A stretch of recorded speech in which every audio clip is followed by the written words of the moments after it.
Alrighty, welcome to another Cube Draft. We've got a sick draft here, and not really a sick pack, but you know what? I'm going to first pick a Fury and not feel too bad about it. There's also a Feywild Caretaker. It's 5 mana, 3/4. When it enters a battlefield, you take the initiative, so you go into that dungeon. At the end of your turn, you make if you have the initiative, you make a 1/1 blue fairy dragon with flying, which helps you keep the initiative. So that's also a very good card. I think Fury is still better.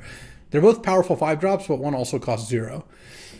So I'm playing with Isaac, who's a former Magic Pro from Australia, a great guy too.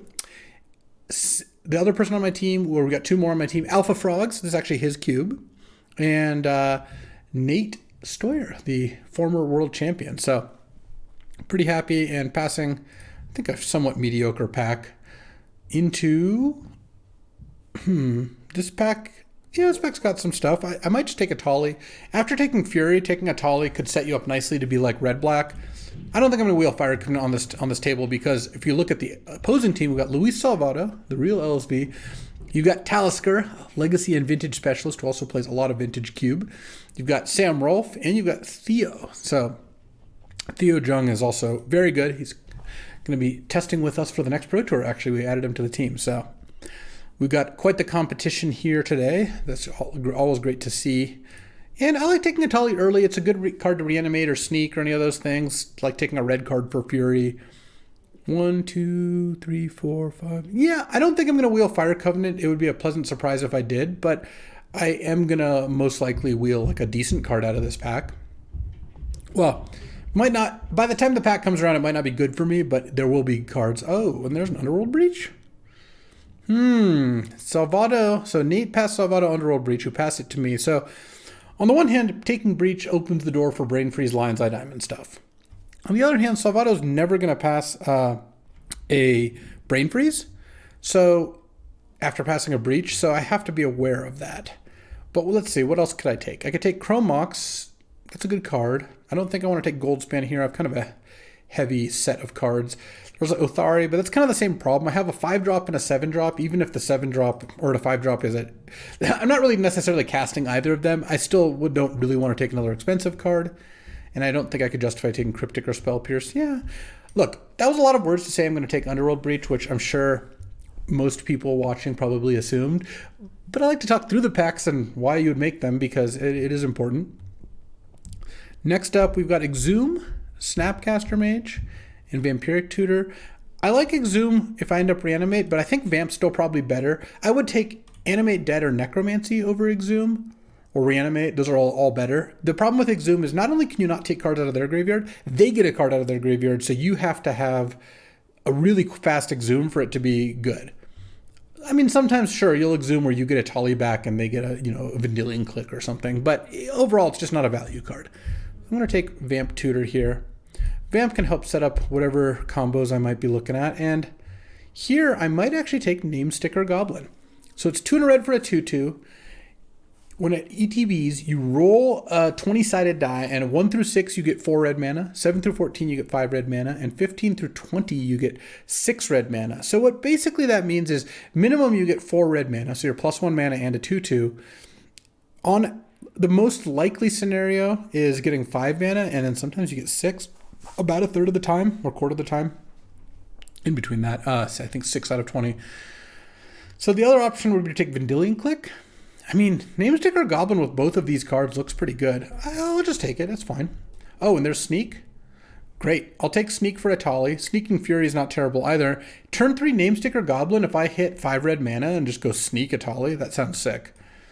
And there's not much else here that competes with that. There's Yogwill, Rampaging Raptor, Workshop. Yeah, we're not doing any of those things. Probably should just take Kozilek now. Just a big Eldrazi for this Sneak. The Breach looks like it's not going to work out. I don't really care too much about that. I guess Chrome Mox would have been better, maybe. We'll see. The draft's not over. No real Renata Luris deck. I do like Brainstorm, but I should not take it over an Eldrazi when I have Sneak Attack here. So I'll do that. And follow it up with, I could take Cut Down because it's just good early interaction. I could take Kroxa, but I'm just not that big of a fan of Kroxa. There are some decks where it's very good. This looks like more of a big red combo deck.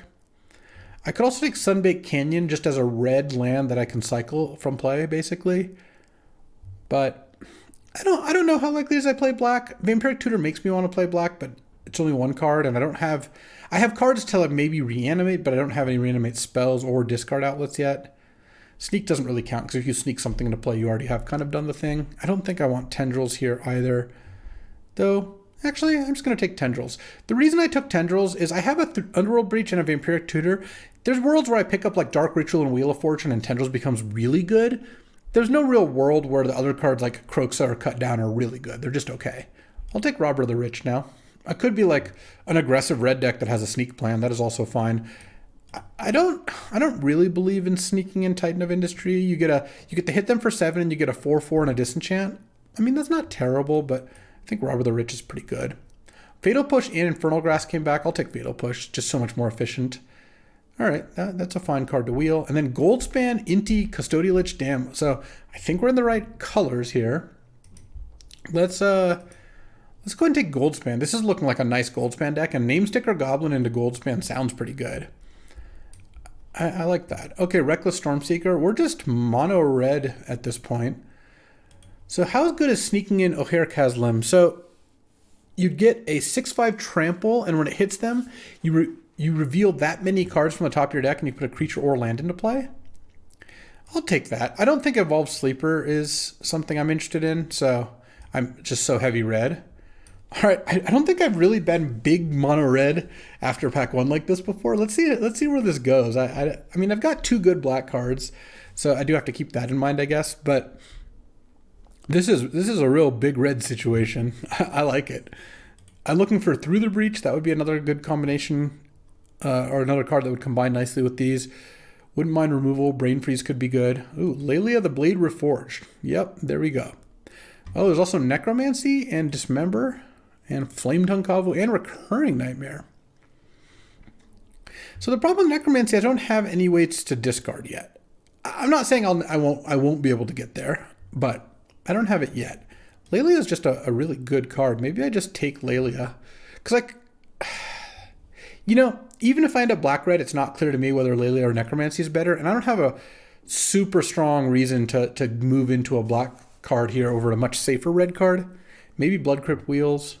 Let's see. 1, 2, 3, 4, 5 cards are definitely going to get taken. 6 cards are definitely going to get taken. Yeah, I don't know that Blood Crypt is going to wheel. Taiga also might. I'm just going to take Lelia here. And follow it up with, unfortunately, not an Oko. I'm so far from casting Oko. I think I'm just going to take Fiery Confluence. This card is awesome. Blows up 3 artifacts, deals 3 to each creature or 6 to the opponent in some combination. That's if you picked all 3 the same mode.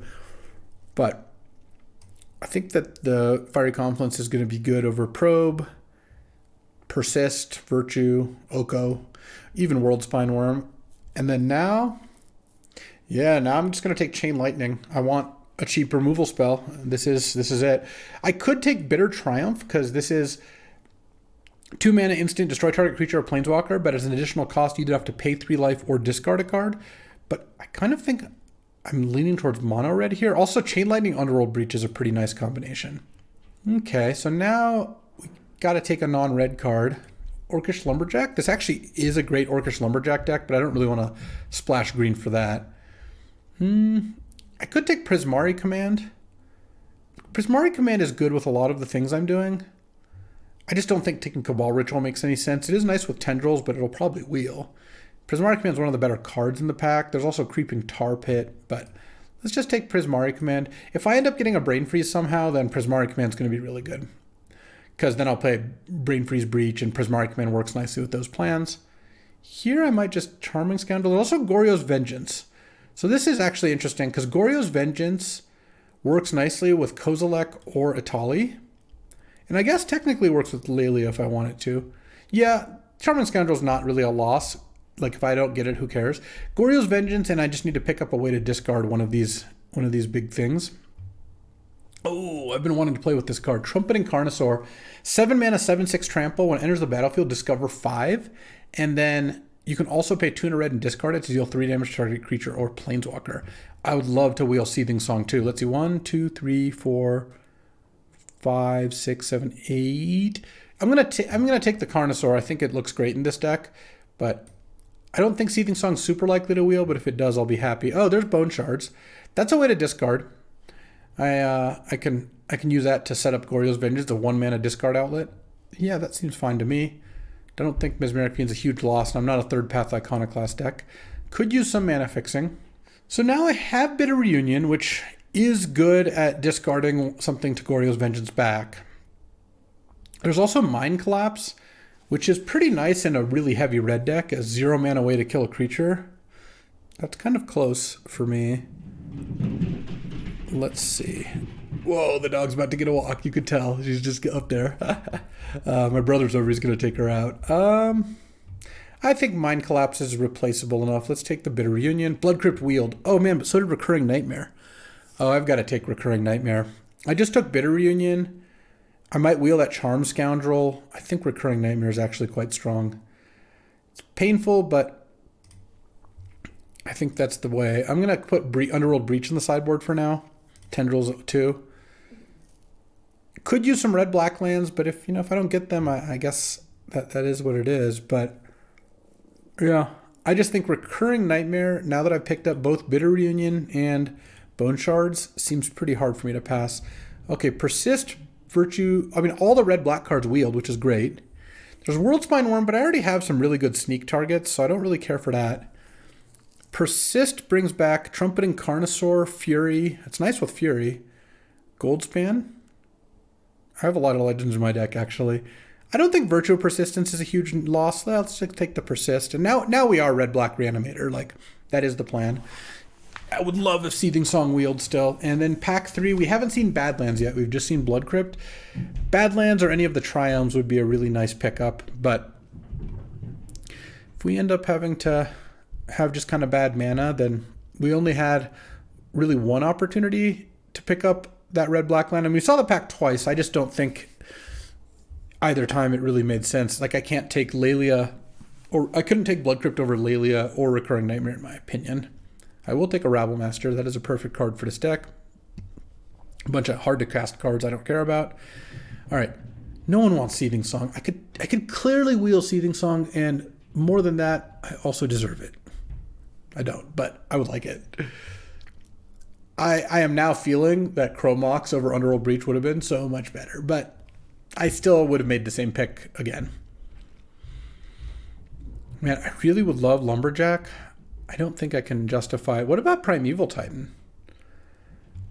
I have Sneak, Recurring Nightmare, Bitter Reunion, and then I can persist it. Oh, let's just take the Prime Time, even if I don't end up playing it. I don't think we were going to be an Underworld Breach Tendrils deck. Okay, Charming Scoundrel Wheel, that's actually huge. Because, and so did Zeotor's Proving Ground. I didn't think that was going to happen. Interesting. That means like the Seething Song didn't wheel, but a better card did for me, so that's interesting. Didn't think the Proving Ground is very likely not to wheel, but I feel so much better because I got a card that makes a treasure, and I got a red-black land, and I got a Mana Vault. This is the nut Mana Vault deck. Turn 2 Goldspan, turn 3 Carnosaur, turn 2 Sneak Activate. There's also like an Abrade, an Inferno Titan that might come back.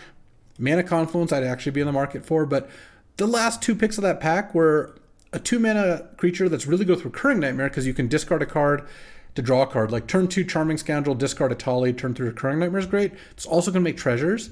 And then I picked up a red-black land and then a Mana Vault. So, all right, I would say that was a pretty big dub. And this like aggro Reanimator deck is actually looking pretty sweet here. I now have 1, 2, 3 ways to discard plus a sneak attack. I have Recurring Nightmare, Persist, and Goryo's Vengeance as ways to reanimate, and then a Vampiric Tutor to find either half or one of the big creatures. I also have 2 really good legends to Goryo's Vengeance, and Trumpeting Carnosaur is a pretty good card to sneak or reanimate into play. I mean, it also discards itself. Turn 3, you discard it to kill their 3-drop, right? And then turn 4, you just persist it. All right, here, I do like Wheel of Fortune. This looks like a pretty good Wheel of Fortune deck. It's got some fast mana. It's got reanimates. I'll take that. And then, the Underworld Breach is still technically live. Also, Salvado's got to hate Underworld Breach or Brain Freeze from me, and I'm not even that worried about it. Okay, here now it's a question. Do I want Shallow Grave or Prismatic Vista? I'm actually leaning towards Prismatic Vista. Wasteland's not in the equation. I'm not going to get the Shallow Grave back, but I have 3 Reanimates plus a Vamp. That's pretty good, and a Sneak. Let's take a card that makes my mana playable. Now I'll take Seasoned Pyromancer, the perfect Pyromancer deck, and hope to wheel Looting. Or I could, maybe I just take the Looting, actually. First of all, there's Chandra, Arc Trail, Fire Blast, Manamorphose, Pyromancer. So, assuming someone takes Hallowed Fountain, Boseiju, Sylvan, and Overgrown Tomb, I'm going to get a good red card back. I might just be a Fire Blast. That's the most likely to wheel. But I think this deck would actually play it. Hallowed Fountain versus Pyromancer. Or sorry, Faithless Looting versus Pyromancer. I think Pyromancer is still just too much better. And if Looting comes back, great. If it doesn't, then that's fine too. Pyromancer Recurring Nightmare just sounds pretty good to me. I'm disconnected. I don't like that. Hopefully that does not last too long here. That would be unfortunate. Is my internet connected still? Would appear so. So yeah, we'll give it a sec here. Let's see. We're not really missing much out of for this deck. It's kind of complete. It's got a couple of red-black lands. Oh, it looks like Draftmancer's glitching. Okay, reconnected. All right, I took Pyromancer, hopefully. Oh no. Draftmancer might be broken. That would be a tragedy. If that's the case...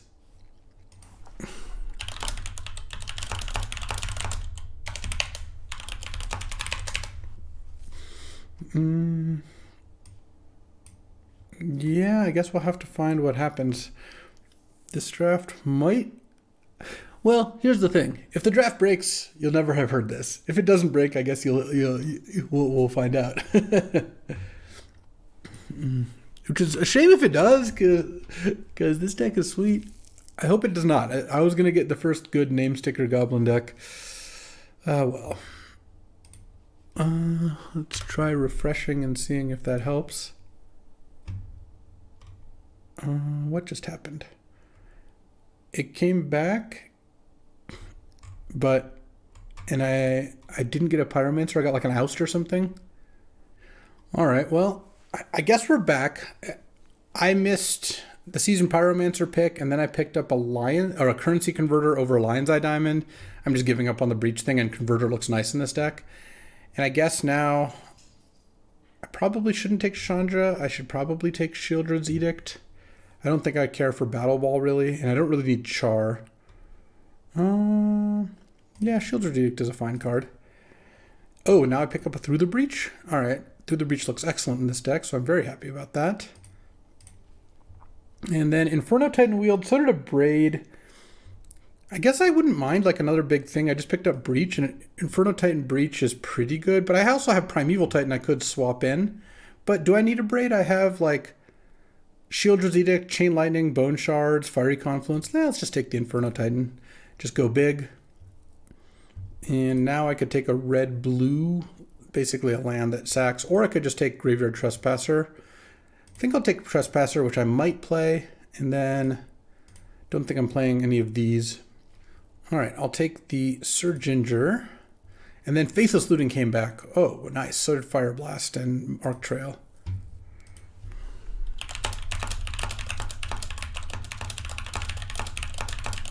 So the ruling, I think, on the field here is going to be we're just going to continue with the draft. I'm going to get screwed out of a pick, so be it. Yeah, that's basically it. There really isn't much else to do. I don't care about Elspeth, so I'll pass that. Last pick, Char. I could consider playing that. Basically, it sucks that happened, especially since it doesn't look like anyone else ended up missing a pick. But I don't want to redo a whole draft, and everyone likes their...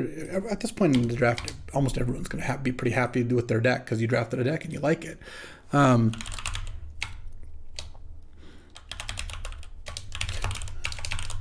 But, you know, sometimes you're the one who misses the pick. Sometimes it's them. It's someone else. All right. Let's see if this works here, because sometimes it doesn't like the name sticker goblin name, but I think that the Draftmancer actually recently changed it. Yeah, now it does work. Okay, so excuse the nonsense in the middle. Just, sometimes that sort of thing happens. Let's build our deck, though, because I have to take out a bunch of cards because in the whole restart it jammed my deck and sideboard together. I think we have a good deck here, even though it would be better with Seasoned Pyromancer, sure. Though it's also possible looting doesn't wheel if I took Pyromancer. Looting might not have wheeled because the composition of the pack would have been different. This is way too many cards. So let's cut some, shall we? Iron Graveyard Trespasser is an easy cut. I think Rampaging Raptor is an easy cut too. And I think I'll cut Primetime. Yeah, because I took Inferno Titan. So now I have 4 giant things plus Fury, Goldspan, Breach, Sneak. Shieldred's Edict is probably a sideboard card. Robber of the Rich is not a card I need in my deck. Char is not a card I need in my deck. Reckless Stormseeker with all the giant things. If you Persistent Inferno Titan with a Reckless Stormseeker in play, then that is pretty good. All right, let's get my team going here. So right now I'm at still quite a bit below the land count I want. So right now I'm at 13 lands. Yeah, let's not do that. So I need to cut 4 more cards, which probably means I do cut the Reckless Stormseeker. I don't see how that survives 4 cuts. Honestly, it might have to be Goblin Rabble Master. This deck, it is nice with Recurring Nightmare and stuff like that, but this deck has so many discard outlets. I didn't get to talk about it much because the draft was glitching, but Currency Converter is an awesome pickup in this deck because it also works when you discard cards to it from other sources. So turn 1 Currency Converter, turn 2 Faithless Looting, you start tucking cards into the converter and it just goes really quickly. So that is pretty nice. I probably can cut Fatal Push, which is not a card I almost ever cut, but I have Chain Lightning and Bone Shards and Blood Tithe Harvester and Fiery Confluence and Fury. It feels like I got a decent amount of removal, Carnosaur even. I don't really want to cut stuff off the recurring Breach plan, so Fatal Push has to go. I guess I'm getting to the end of the spells, so now it actually probably is Rabble Master. And now we're at 16 lands plus Mana Vault. It would be nice to get to 17, but honestly, I don't know if I can. Because Bitter Union, Charming Scoundrel, Blood Tithe Harvester, Looting, Converter are all discard outlets. So is Bone Shards. I have Vamp, I'm definitely not cutting that. And then Persist, Goryo's Vengeance, and Recurring Nightmare all seem awesome. I have enough cheap creatures for... I have 4 good cheap creatures for Goryo's Vengeance, or for Recurring Nightmare. I guess I could cut Recurring Nightmare, but that doesn't seem like a very good idea. Namesticker Goblin says when this creature enters the battlefield from anywhere other than a graveyard or exile, so I can't recurring it back and make mana. That's okay. And I want all the big stuff, especially since Carnosaur really actually lands there. Luckily, these will be easier to pick up now that the Pioneer bands have reduced their value. I don't think I want to cut Inferno Titan. I like all the big creatures. So we're at 16 land right now. I could run 16 land. That wouldn't be crazy. I have a bunch of cycling stuff. All right. I have Looting, Converter, Blood Tithe Harvester, Charming Scoundrel, Bitter Union. I have a lot of ways to get to excess land. So, all right. I like the way this looks. I think this deck's sweet. Even if, a Seasoned Pyromancer would have been really nice. I would have gotten to cut. What would I have cut if I got a Seasoned Pyromancer here?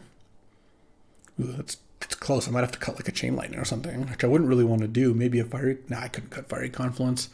I don't even think Goldspan is very cuttable when you have Mana Vault in your deck and Namesticker Goblin. In any case, this is the deck we've got, and I do think it's a good one. Let's see how it goes. Alrighty, time for round 1. Let's take a quick look at what my teammates were up to. So Isaac... By the way, I was incorrect. This is a different Isaac who joined the server, not my buddy Isaac. So new Isaac, who dis?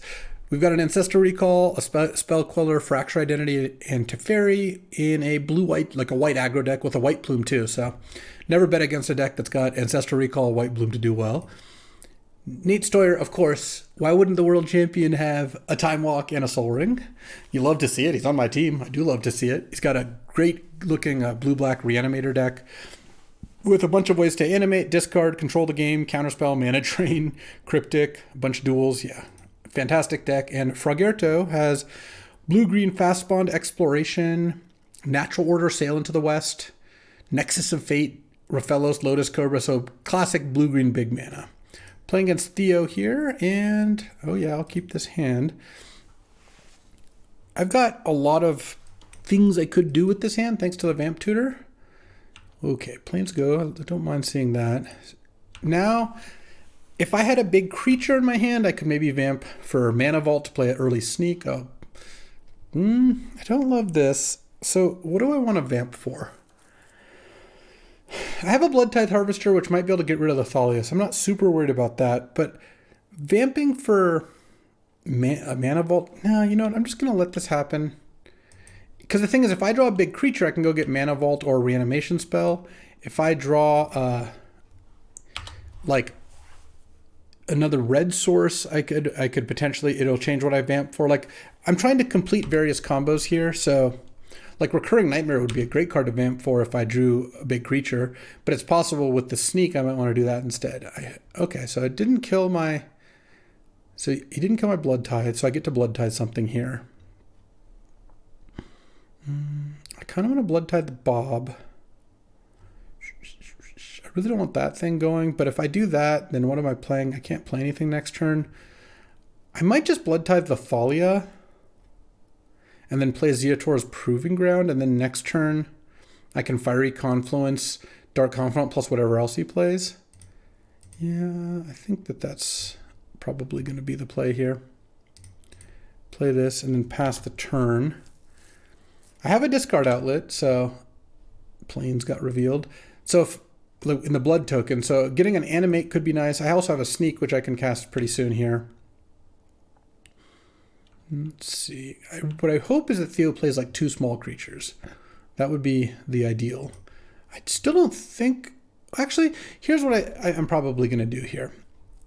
I'm hoping that Theo plays a creature, and then after that dies to Fiery Confluence, I can vamp for Itali, or probably Kozilek. Cycling Savitrium, that is not a scary play. I am going to vamp for a big creature. I think I'm actually going to get Itali. And the reason I want to get Itali is if I have to end up wheeling an Itali into the graveyard is pretty nice. Because now we'll cast Fiery Confluence. Deals 1 damage to each creature and 4 damage to each opponent. And then next turn, I can go Sneak Itali, and that's fantastic. Or if Theo casts a discard spell and has to take Sneak, then I can just cast Wheel. That's going to be my plan, at least. Seasoned Dungeoneer. Okay. All right, let's hope Itali hits something decent here, huh? Plains and go. Okay, Mountain. Sneak Itali. Boom, what do we got? Inferno Titan Ephemerate. I get to Ephemerate my Itali. All right, let's Ephemerate Itali. Let's Sneak. Hero Bladehold Charming Scoundrel. I have not hit that one before. Now I keep the Itali. Yeah. Yeah, that is so good. All right, well, we won game 1 in, I would say, convincing fashion. I can't get enough of that. I honestly can't.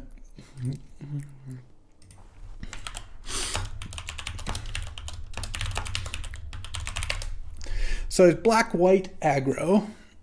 Okay, well, Fatal Push definitely is coming in. Do I want to put Shieldred's Edict in as well? I don't actually think Shieldred's Edict is that good against aggro.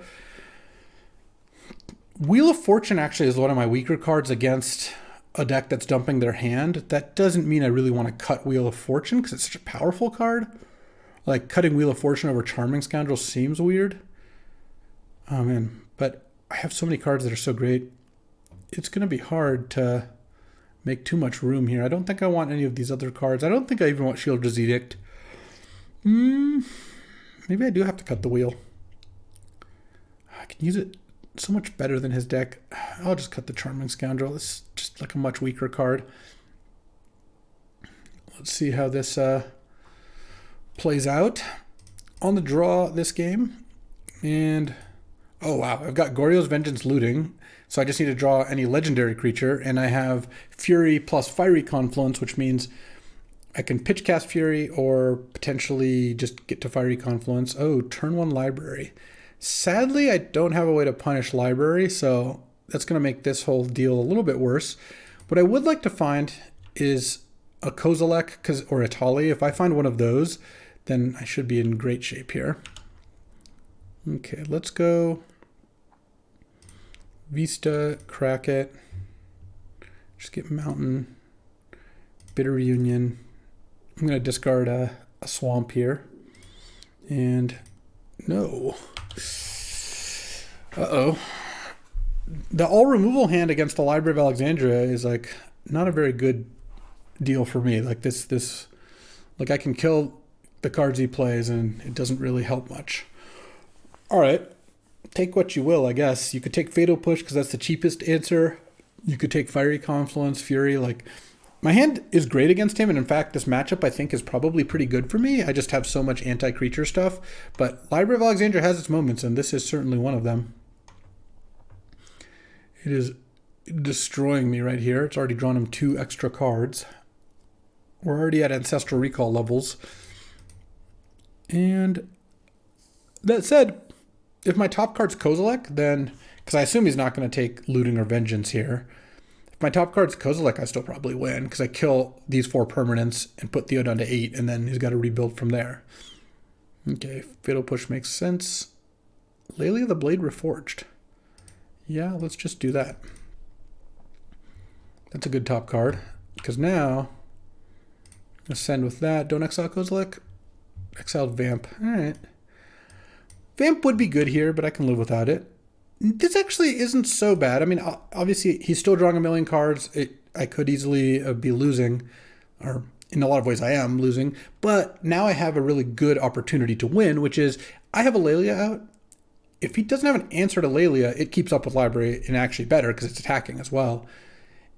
And or it forces him to do something, and he knows about the Fiery Confluence. So it's not like he's going to play 2 creatures and pass. But it's possible that Fiery Confluence now puts him in a tough spot because Lelia can live through the Confluence if I do it for like 2, for example.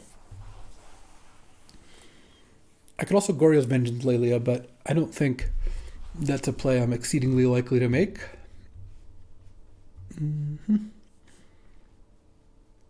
Okay, we're starting with a Library and presumably going to play something here.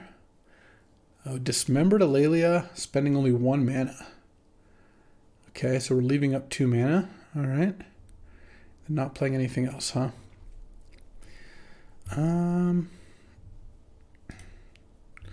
Let's just Fiery Confluence. I'm just going to do this because it uses my mana. I don't really want to cast Goryo's Vengeance, or sorry, Faithless Looting without having a Goryo's Vengeance card in hand. Let's see, what do you got? Cathar Commando. That's a little annoying. But the other thing is I have a Fury coming here, which again he knows about, so he's not gonna like just get dumpstered by it. Uh-oh, what is this? Mind Twist? Leaving me with just Goryo's Vengeance. Yeah, alright, well. It was a good run. So what if my top card is a land? I could flashback Looting. I'm just gonna go for the win here. Kozilek? No. Nozilek. Not quite. All right. Yeah, I mean, that was a completely different way that the game played out. Which, he's got these cards in his deck, which obviously can, like Library and Mind Twist can lead to games like that. I still think he's got a lot of creatures in his deck. I'm not going to take out the creature removal. But it's possible on the play I want Rabblemaster. I don't think so. I think this is good. I've got a bunch of big creatures. I mean, I have basically 4 giant creatures plus a Goldspan, which is pretty good. And then bunch of ways to get them back. Let's see how this goes. All right, on the play this time. Let's go. Can't keep this hand. It's just a one-liner. Doesn't do anything. Okay, I'm going to keep this. Oh, what do I put back? I want all of these cards. I want to play Namesticker Goblin on 3. Yeah, it's so painful. I have to put back the Blood Tithe. The problem is, if I put back anything else, it breaks up the combo, because now we're gonna roll a die for the game here. I'm gonna play Namesticker Goblin on 3, and if I hit 5, I get to breach, and if I hit 6, I get to just play one of these things. Don't play a bat, don't play a bat, don't play a bat. Well, here's the good news. I've got Trumpet and Carnosaur, so if Theo takes Namesticker Goblin, I can just discard Trumpet and Carnosaur to kill the Deep Cavern bat to get it back. And he could take Through the Breach, I guess, but the same applies. He could take the Carnosaur. I guess Through the Breaching Titan doesn't necessarily do much. I was so excited for this turn. And this is why it was so painful to put back Blood Tithe Harvester. But unless I wanted to put back my 3rd land, I don't think that makes sense. Maybe I should have put back the 3rd land. It felt like that was pretty greedy, especially since Carnosaur has such a big impact on the game if I could get that going. I mean, I have 15 through 20. So 6 out of 20 chance of Namesticker Goblin making 6 red and just letting me play one of those huge things. It's kind of a tough play for Theo, honestly. Like, what do you take here? It depends on his hand, of course, but taking Namesticker Goblin is the thing that slows me down the most. If you take anything else and I spike Goblin for 6, then I could just win the game right there. Discover 5 on Trumpet and Carnosaur sounds pretty good to me. I mean, obviously I could hit something on the weaker side, but I think this is kind of an interesting what's the play here. Let's see. Yep, takes the Namesticker Goblin. And I wish I had just put back a land. Oh, well. Pass the turn. I mean, it'll depend on what Theo does here. Well, I've got some good potential outs. I'm going to take one because I want to see what he does before deciding what I'm going to do next. Dark Confidant. All right, well, in that case, it's pretty easy to kill the bat and get back my Goblin. All right. Namesticker Goblin time. Let's go. Can I get 5 red? Just don't get 4 red. Don't get 4 red. Don't get 4 red. All right. Whew, we got 5 red. So now I can just play Inferno Titan. Do 1 and 2 to you. And all right. And then now if I draw a Tali, I've got a breach for it. I think that, or Kozilek, either one of those. Also, if you don't kill the Titan, you lose. But I think I'm getting, oh, that doesn't kill the Titan. I guess you don't, I guess your Blade Hold means you don't lose on the spot. Let's play the Sneak anyway. And attack. Just attack you and deal 3 to you here. Take 10. I'm going to pump the Titan. He already knows my last card in hand. Well, he couldn't kill Titan that turn. So attacking with Hero Blade Hold for 7 damage isn't really going to change anything. The Titan's still going to kill you if you don't have something. I think it was worth getting the Sneak into play. It just, if I don't play the Sneak and he Mind Twists me, I'll be pretty sad. I guess Mind Twist doesn't lead him to him winning the game. But I don't think pumping for 2 damage with Inferno Titan is going to make a huge difference here. The Titan's already lethal, especially with Namesticker Goblin on the side of it. And the 3 damage should be able to wipe out a lot of blockers. All right, yeah, I'm going to take it here. I don't think I block, especially since the Inferno Titan can kill the tokens. Regal Bunnicorn is a 4/4? Yeah, well, let's sneak in Fury, shall we? All right, Fury is going to do 1, 1. Didn't even get to finish. All right, Sick 1-0 and Namesticker Goblin. It delivered to me. It really did. All right, time for round 2. Samrolf defeated Nathan game 1 with Ragavan and Splinter Twin. All right, I like this hand. I need to draw a big creature, especially if it isn't a legend, for this persist. Turn on Fiery Islet. That is odd. Okay. There's not that many hands. Does he have like a Consider or something? There's not that many hands or Lorien Revealed maybe. There's just very few hands, that you would lead with Fiery Islet and go. That just cuts down the amount of possibilities greatly. Okay, draw, swamp, and I guess there's no plays that I need to make here. I'm a little worried about Twin here, but we'll see what he does. Seething Song, okay. What do we Seething Song into Chandra? Oh, that's not actually that big of a deal. Hit Island, okay. If he had Ragavan off that would have been tilting. Okay, so now, what do we want? We want Trumpeting Carnosaur. No. Here's the question. How much of a risk do I want to take? Because I could Bone Shards to kill the Chandra, but then I'm discarding nothing. Like I'm not discarding one of my big creatures. Let's just go Lelia. Attack Chandra. Hope to not hit a big creature. We hit a currency converter.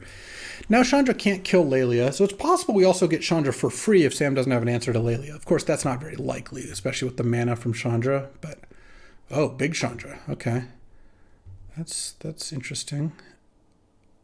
All right, big creature. Big creature would be so good here. Even just like a Goldspan Dragon, a Fury, anything like that. Okay, Chain Lightning is fine too. If you got to do it, you got to do it. Let's go. I think I discard Persist. Kill Chandra, Torch of Defiance. Chain Lightning the other Chandra. And then play Prismatic Vista and pass. Problem is Persist can't get Lelia back. Otherwise, that would have been a pretty nice one. And just a dashed Ragavan. No, Third Path Iconoclast. 2 cards left. All right. Still hurting that we haven't drawn anything big here. Let's go Recurring Nightmare. I just don't really want to wheel into Sam's hand of 2 cards in his combo deck. But there's I'm glad I didn't cast Wheel of Fortune. There's Hole Breacher. All right, now I have Through the Breach, and if I draw any big creature, that's great. Small creature, I could get back Lelia. Sure, Pestermite me. I guess that turns off Through the Breach for the moment. I can't cycle that, so I guess I'll just play it because of the Hole Breacher. Yeah, I'm going to lose this game to having not drawn a creature, basically. I'm going down to 3 here. I mean, I'm not dead, but obviously there's not a lot. Oh, no, I am dead. Not a lot that I could have done otherwise. Yeah. Definitely want Fatal Push, and I think I want Shieldred's Edict against what I've seen. Fiery Confluence looks less good to me, though. I guess it kills the Third Path Iconoclast. Here, I actually think I do like to just take out Wheel. I just don't want Wheel in my deck against someone who has instant speed combos where you're just like Wheel and then they just kill you. Sounds pretty bad to me. And yeah, this looks pretty good. All right, I'm on the play here. Let's hope we draw a creature at some point. I mean, this is kind of the same deal. If I draw a creature, I have both Through the Breach to bring it back or to put it into play, or Recurring Nightmare Blood Tithe as a way to discard it and then bring it back. Okay, Ragavan is obviously just going to solo me here because I'm going to play Blood Tithe. Sam's going to kill the Blood Tithe, and I'm going to draw a land, then I'm going to use the Blood Token, I'm going to draw another land. So, all right. Sometimes I wish I wasn't right. Let's see. What do you hit off Ragavan? Hit Swamp. Okay. Mill the land at least. I draw Faithless Looting. I guess I'll start with Looting. Sure. Okay. That's something. Let's discard Prismatic Vista and Swamp. Play Mountain and then Chain Lightning that. Okay, pass the turn. I don't think I'm going to use a Blood Token yet, because I don't really want to discard a land with Through the Breach in hand. And I don't really want to discard Recurring Nightmare at all. Nor Breach. I guess at some point I could get rid of Breach because Recurring Nightmare with a discard outlet does kind of the same thing. But, alright, there's Inferno Titan.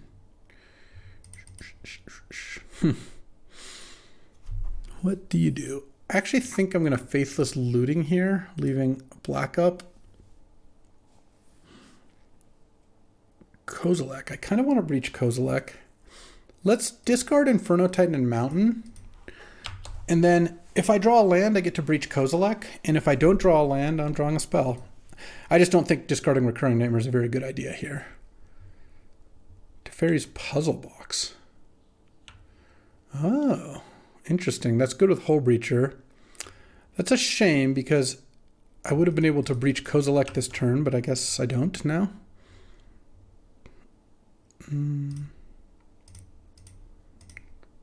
Put those back, and I do nothing.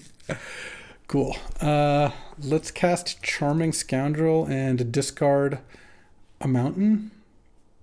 Oh, Stern Scolding Me. Sure. Do I want to use a blood token? No. I think I'm just going to play Mana Vault and pass the turn. Because there is a puzzle box in play, so... Okay, he didn't have Hull Breacher yet, so he's going to put 4 on the bottom and try to draw into it. And if he does, then that's going to be hard for me to win, huh? Draw. Draw. Okay. Put 3 on the bottom. And there's Lelia. Sure, we'll play Lelia. Puzzle box and blue-red combos actually pretty nice. I haven't had that use case happen, and drawing into twin and stuff like that seems pretty sick. All right, I hit Goldspan. I guess I'll just cast Goldspan Dragon here. Sam didn't have anything, so now he's gonna puzzle box 4 new cards. Still could find Hull Breacher, but at this point, I'm actually just clocking him, so it's not necessarily the end of the world. Obviously, I don't want him to find Hull Breacher. Bankbuster, I'm thrilled by. Okay, I'm not going to untap the Mana Vault here. Okay. Puzzle box, put back. Oh, he does have the Hull Breacher now. So now I'm going to discard Fury to draw, and then I'm going to vamp because I have a Lelia. So now I think I vamp for... Do I vamp for Recurring Nightmare? Yeah, I think I do. Didn't I have to sack a thing? Is that better? 5 mana. I'm just deciding between Recurring Nightmare and... Yeah, Recurring Nightmare's got to be better than Persist here. Oh, I guess actually it's not. Because of the puzzle box. That's okay though.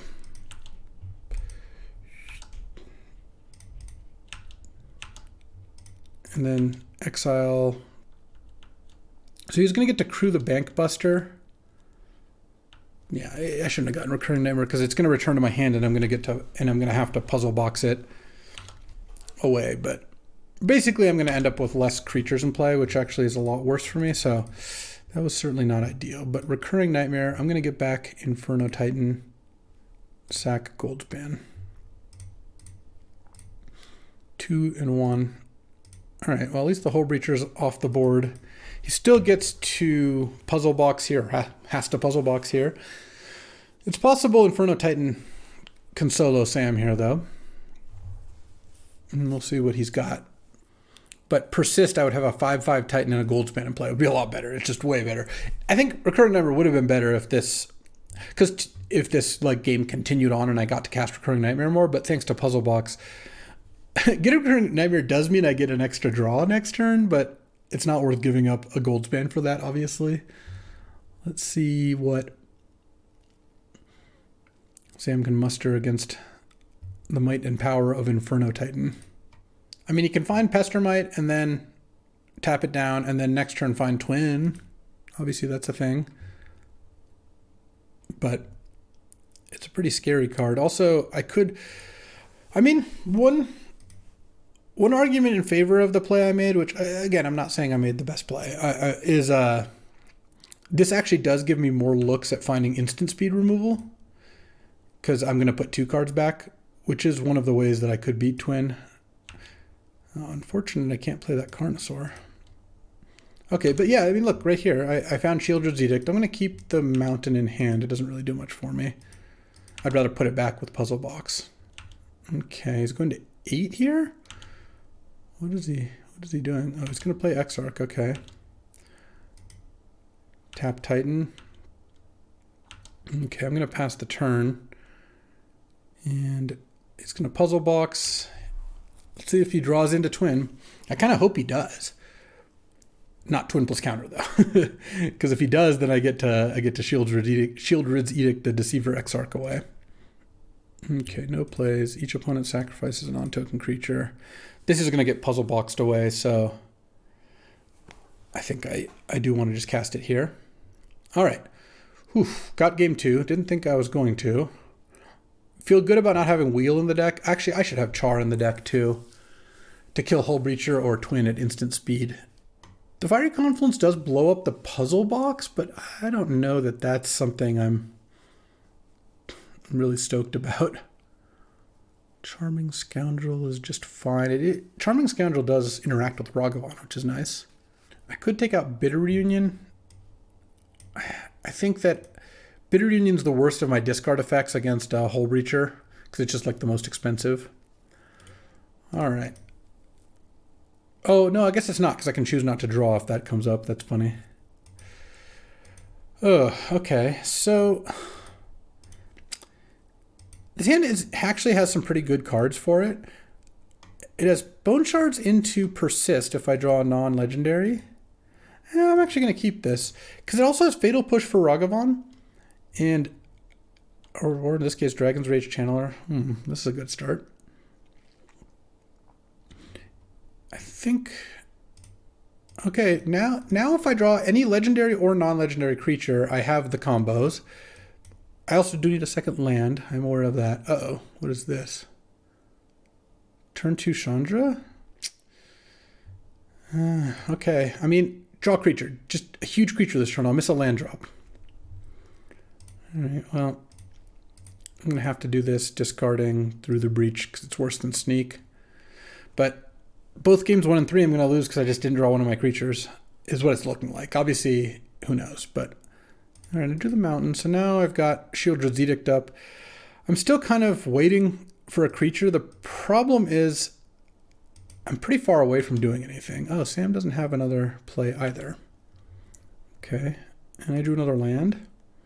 All right, I'm not going to play the Recurring Nightmare. It just doesn't really do anything right now, so rather just keep my mana up in case he draws a Ragavan or play the End of Turn Hull Breacher or Exarch or something. I probably will play a Sneak if I draw a land. Okay. There's Inferno Titan. I guess I could maybe discard it to hand size if none of us do anything. That could be kind of funny. I don't like seeing that. Third Path Iconoclast. Okay. Each opponent sacrifices a non-token creature. All right, land.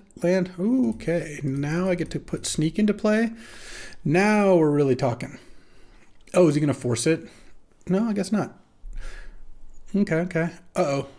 So he's got all spells in hand, but oh, doesn't play anything. Interesting. Unfortunately for me, I don't really have anything I can do here. I'm going to play my Recurring Nightmare, but I don't have any creatures. At least not from his perspective. Oh, he's sacking the Fiery Islet. Interesting. I mean, if I draw any creature, I get to start doing some stuff, which would be nice. Let's see. Creature. Oh, that's a creature. That is a creature. Oh, baby. Itali. Yes.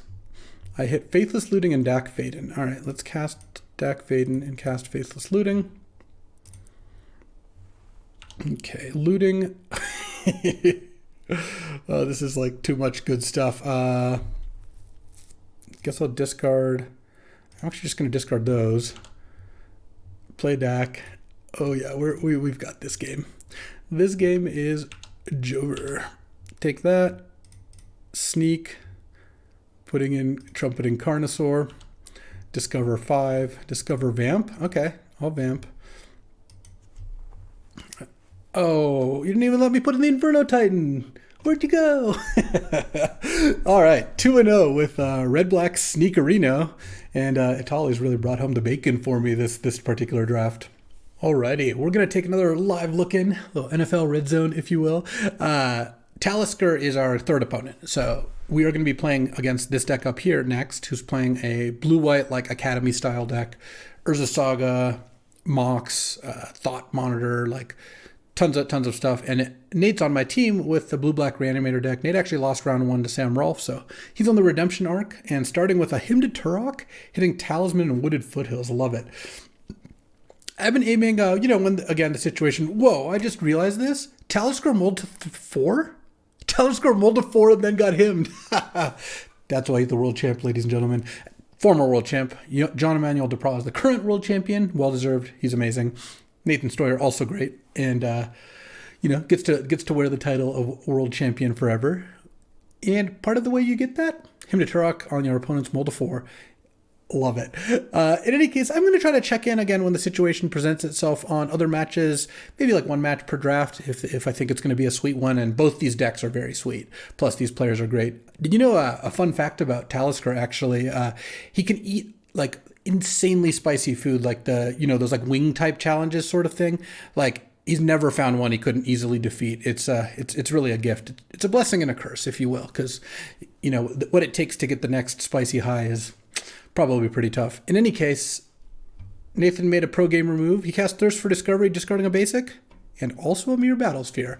I like seeing that, because that indicates that a Reanimate effect is currently on its way. Oh, there we go. Necromancy. Do you even get back the Battlesphere, though? You might want just to get Othari. Yeah, Othari hits for 5 right away, and then 9 next turn, with no disruption. Emery is a pretty good way to kind of start getting back in the game, because you can get a Chromatic Star back out of your graveyard, but we're going to need a lot more than that, or a Talisman, I guess. And I'm curious to see how this game goes. But as always with stuff like this, as I try different stuff, let me know in the comments whether you like it, dislike it, think it's great, whatever it is. If you want different intro music, well, that's probably not going to change that. But I love feedback. I love iteration. And I love watching my teammates Hymn to Turok opponents after they've mulled to 4. So getting back a Talisman of Creativity here off Emery. But then no cards in hand and about to get attacked by a Othari and 3 Rebel tokens. Plus a Time Walk. There we go. And like I said, Nathan Stoyer, ladies and gentlemen, that was game 1. We'll be back in a sec for game 2. All right, time for game 2. Talisker's on the play. Only mulled to 6 this time, which is honestly pretty lucky. Whoa, this is another match that I was watching, but we don't need to talk about that one. A lot was going on. That was Alpha Frog, who's 0-2, against Sam Rolfe, who's 1-1. And Talisker on 6 cards. Turn on Crack Marsh Flats. Are we just going to get a Tri-land? Or I guess probably Hallowed Fountain and cast Sensei's Divining Top. That's going to be my prediction, though. Cracking a fetch land. Oh, Plateau. Wrong there and wrong there. I was going to say, cracking a fetch land makes it a little less likely you're casting top, because top is so good with fetch lands. You'd play any other land first. And turn 1 Chromatic Star. A fine setup play for the artifact deck here. I instinctively went to click no possible play yield, although I actually recently learned I should go switch this. You can just switch in the settings so it's always on every match, which obviously I want to do, but then I'll miss my little ritual. Boom, at the start of every game. Turn 2 Talisman of Unity here for Talisker, whose deck really functions with Karn and Thought Monitor and stuff like that by getting a bunch of artifacts into play. Emery. You can actually play Emery off Talisman plus Chromatic Star. You can announce the Emery and then sack the star to pay for it. Okay, and one of the cool things about Nathan's deck is he's got Counterspell and Mana Drain and Remand, so just going Xander's Lounge Island and passing is pretty great. I expect this card to get countered. Mystic Forge. Yeah, we don't really want that one to resolve, do we? And please have Mana Drain just for the full potential here. Oh, just a Counterspell. That's fine. Counterspell's still pretty good, even though... Yeah, I would give this C- in terms of art choice. Oh, and then him to Turok getting Thought Monitor and Emery. The last 2 cards. Oof. Talisker down to nothing. 1 card in hand plus Chromatic Star, which is kind of funny. It's like if you crack the star, your deck synergies kind of get a little worse. Let's see if Nathan's going to reanimate a Thought Monitor here. Yep. Hey, that's not bad. Reanimating Thought Monitor draws you 2 cards, gets you well on the way to locking up this game, because currently Nathan has 6 cards in hand and Talisker has 0, because Talisker is down a card off a mulligan, has played a Chromatic Star, so he's like storing a card there, and now he's cashing it in, and had like a Talisman in play, and then Nathan himmed him, so he's down up a second card, and then reanimated Thought Monitor, so Nathan's up 3 cards already. There goes Fairy Mastermind, getting it in while Nathan is tapped out here. And then on Nathan's turn, Talisker is going to get to start using Fairy Mastermind, which that is a good way to come back. Though Jace the Mind Sculptor is also pretty great here. And at this point, it's just going to choose to +2 Jace targeting Talisker. So I'm not sure how I feel about +2 Jace versus using the Brainstorm ability, because Fairy Mastermind's already going to net Talisker an extra card here thanks to the activated ability. At that point, maybe you just want to let him draw. Oh no. This is why was the champ. I mean, jokes aside, Nathan might be the best player in the world right now. You know, I think you could at the very least make an argument for it. And the fact that he just has every base covered here, it's not because he's good that he has every base covered. Obviously, both these players are good, and Nathan has drawn hands that have lined up well and all that. But it is pretty nice that he's good and drawing well and then just crushing as a result. I mean, these games have not been remotely close, which you like to see when it's your teammate doing the crushing. Trinket Mage to get top, plus the card you drew off the Fairy Mastermind is something, but Nathan's got a Thought Monitor here and a Jace with 5 loyalty. When Nathan +2'd, I was wondering, does he have a removal spell? Because that would make that play make sense. Otherwise, it doesn't make that much sense. But, you know, far be it from me to doubt Nathan. He had a plan all along. So now, I would imagine that getting to untap with 6 cards in hand, a Jace on 5 loyalty, you could kind of put this game away. I think one more counterspell, of which Nathan has a couple. Man maybe doesn't quite count, but like a Mana Drain. If Nathan finds his Mana Drain or already has it, then I really would be shocked if Talisker had more than like a 5% chance to win this game. As is, without the knowledge of Nathan's Mana Drain status, I still think Talisker has like maybe a 10% chance to win this game. Just this many cards. Nathan currently has 9 cards in hand. He's going to have to put 2 back, but putting back your weakest 2 and keeping 7 cards, it's just hard to come back from that kind of deficit, especially since one of the things the blue-black decks like Nathan has here, one of the things they're really good at is turning cards into victory, because they have a lot of ways to get a really good deal for their mana, like reanimating cards or that sort of thing.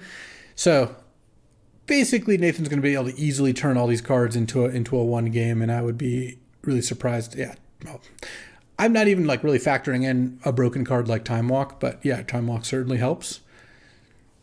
And into another play nonetheless. So getting to attack for 2 with Thought Monitor, Collective Brutality, killing Trinket Mage, and draining for 2, and then hitting for 2 with Thought Monitor, and then taking your extra turn, you get to Brainstorm again with Jace, and then you get to hit for 5 with Thought Monitor plus Creeping Tar Pit, and this is why Necromancy is so good, why Necromancy and Animate Dead are so good, Reanimate too, the three big ones. It's because you can just reanimate their thing, so you can put them in like a blue-black control shell, and they're excellent. They're a way to just get a huge reward for killing or countering your opponent's stuff. As it turns out, Nathan also has his own creatures that he can reanimate, but... Oh, True Name Nemesis. So if Nathan has a counter, which it looks like he does... Yeah, the Mana Drain, I assume, would lock things up. I think even if the True Name resolved, it wouldn't have been that big of a deal, because you'd still just be able to attack for 5 and then Brainstorm with Jace, and the True Name couldn't kill it. But that was more than enough, and Nathan Stoyer is now 1-1 and giving us a really good chance of winning this draft. Let's get to it. All right. Time for round 3. I'm on the play against this Academy-style deck, and oh, that's a Fiery Confluence? I'll keep that. I even have a Mana Vault to pay for it. I also have a Tolly. So this is kind of an interesting spot. The fact that I have 2 discard outlets is nice, because of the Mana Vault and because I have Sneak and Breach in my deck, I'm not convinced I want to discard a Tolly, but luckily the second discard card means that I can cast Bitter Reunion and discard my worst card, maybe what I draw here, and not discard a Tolly, and then later I could discard a Tolly to Bone Shards if I do draw something that'll make me want to do that. All right, I think it's worth doing this. Discard a Mountain here. Talisker mold to 6, so Talisker's average hand size has been 5.3 or whatever this draft. Okay, Hallowed Fountain tapped. Discard a Mountain. Oh, Swamp and Vamp. Okay, so now I can just Vamp for Sneak Attack and just sneak out an Atali. I like that as a plan. I definitely do. Or I could just draw Sneak Attack now. Wheel of Fortune. That I don't think I'm in for. So it's unfortunate that I'm not going to get to cast Fiery Confluence quite yet, but we'll see what Talisker plays.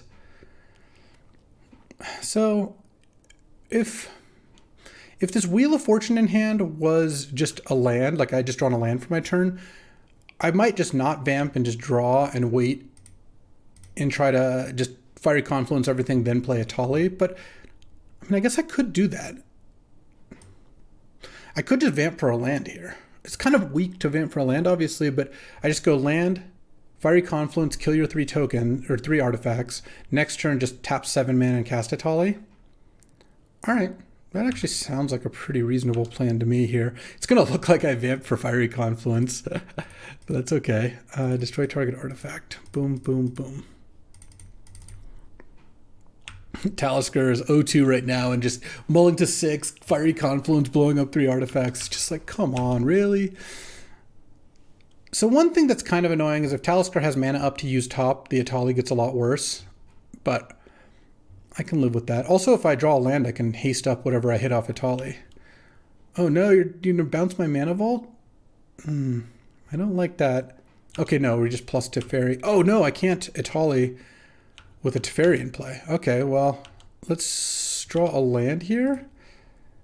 Okay, so now I can go Bone Shards, discard a card, kill Teferi, discard Wheel of Fortune. It's kind of sad, but I have to cast a Tolly now and hit Feywild Caretaker. Well, I missed on my deck and I hit on his. And then that Namesticker Goblin adds mana, which means my Bitter Reunion gets to pop off here. Also, the Namesticker Goblin hit the minimum damage, so that's pretty unlucky. I'm going to attack for 10, keep back a blocker so I can maintain the initiative, and then put a Fairy Dragon into play. I just don't want to lose initiative if Talisker has like 1 removal spell or something. I was worried that Talisker has so many bricks for Atali, like just random little artifacts or whatever, or even like an Emery is not that good. But I hit an actual bomb off Talisker's deck, and I hit garbage off mine. Though this set did, actually, I take it back, Namesticker Goblin, you were great. It did 10 damage, so that was actually probably on the higher end of the cards I could have drawn, thanks to the Bitter Reunion. But, all right, up a game there. We are cruising. Don't really want Fatal Push or Shielders Edict all that much. Char. Fatal Push, if it could always kill Emery, I guess I would be a little more inclined, but it's just going to miss a decent amount of the time. I think I'm okay like this. I don't think Graveyard Trespasser is even good enough. It's good against Emery, but that's about it. Talisker does have Balance in his deck, which I do have to watch out for. What do we think about this hand? Oh, we think it's great. We've never kept a 1-lander. We're like, Talisker's mulliganing again? That was very unlucky. Talisker's had to mulligan every single game. And of course I drew a land immediately. Even a swamp. Part of the reason I kept this hand, I have a Chain Lightning to play on 1. I have a Converter, and I have Persist plus Inferno Titan. So I kind of have it all lined up if I draw a land, which I did. And that was great. Now I'll just pass. End of turn, use currency converter, discard Inferno Titan. I hope Talisker plays something like Karn and -2 the Karn, and then I can reanimate Titan and kill the Karn. I just want something that Inferno Titan can eat here. Urza is not it, unfortunately, but that's okay. Let's go ahead and draw. Discard Inferno Titan. Exile it, but it's heading back to the graveyard, so that's not a big deal. See, look, ooh, here's Faithless Looting.